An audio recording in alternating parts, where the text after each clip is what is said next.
Namaste. India for me is the heart. India for me is the connection. India for me is the unity and diversity.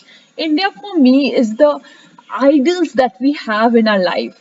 India for me is the richness of the culture. India for me is the greenery, the beauty. The India for me is the difference that we can see in each and every faces when we look around. When we talk about India, so much proud just goes inside all of us Indians. When we see our Indian flag, we just our head rise up with all that dignity.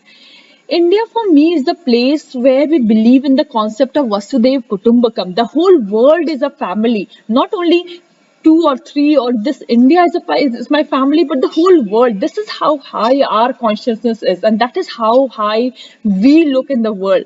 That secondly, I feel this is the place where our idols are so high. We have the idols like Lakshmi and Narayan, where we do Satyanarayan Katha at each and every house, where we say Nar should do something so that he becomes like Narayan, and Nari should do something so that she becomes like Lakshmi. So when we have set our idols so right, so high, how beautiful this journey becomes. But we are living in a place where we are drifting a little bit towards the other side. But because we know from where we have came, it's very easy again to go back to that original golden India. Thank you.